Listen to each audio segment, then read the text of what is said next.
कभी कभी ना जो सवाल सबसे सीधे लगते हैं उनके जवाब सबसे टेढ़े होते हैं।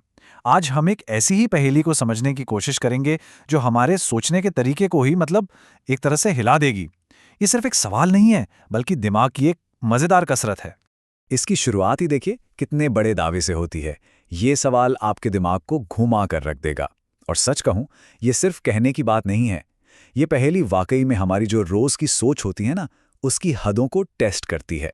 तो फिर देर किस बात की, चलिए सीधे गोता लगाते हैं इस सवाल की दुनिया में और देखते हैं कि भाई इसमें ऐसा क्या है जो इसे इतना खास बना रहा है।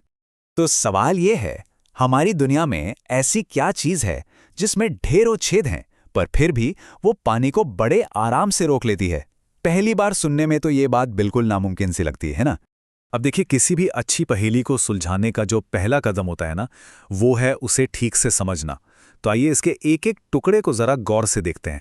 यहीं पर आकर मामला फंसता है। यही इस पहेली का सबसे मजेदार हिस्सा है, इसका विरोधाभास। मतलब एक तरफ तो एक ऐसी चीज है जो छेदों से भरी पड़ी है, और दूसरी तरफ वही चीज पानी को पकड़ कर रखती है। ढेरों छेद और पानी को रोकना, ये दोनों बातें तो एक दूसरे की एकदम उल्टी लगती हैं।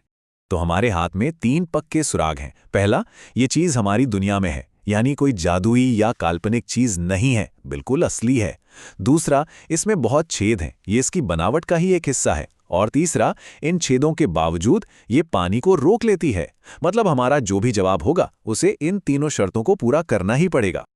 लेकिन बात यही खत्म नहीं होती। ये पहेली सिर्फ एक सवाल ही नहीं पूछती, इसके साथ एक शर्त भी जुड़ी है जो इसे और भी ज्यादा दिलचस्प बना देती है। और वो शर्त है, सावधान, इंटरनेट का इस्तेमाल मत करना। अब ये सिर्फ एक नियम नहीं है, बल्कि एक असली चुनौती है। ये हमसे कह रहा है कि जवाब ढूंढने से ज्यादा सोचने की कला पर ध्यान दो। तो असल मकसद यहां जवाब पाना है ही नहीं, बल्कि उस जवाब तक पहुंचने का जो रास्ता है उसका मजा लेना है। ये निर्देश हमें गूगल को छोड़कर अपने दिमाग पर, अपनी सोच पर भरोसा करने के लिए उकसाता है।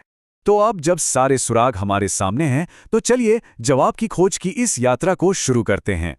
ये पहेली असल में एक क्लासिक पैराडॉक्स है, मतलब विरोधाभास।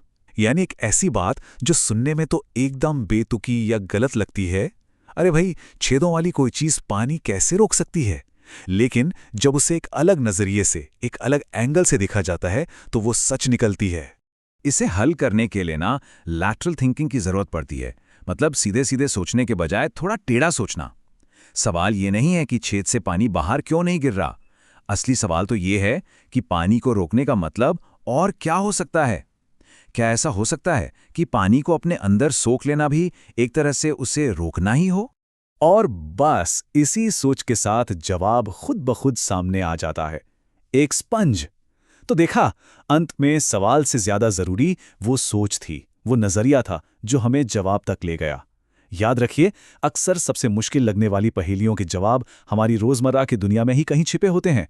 बस हमें अपनी सोच को थोड़ा सा मोड़ने की जरूरत होती है। शायद असली पहेली वो चीज नहीं, बल्कि हमारे सोचने का तरीका ही है।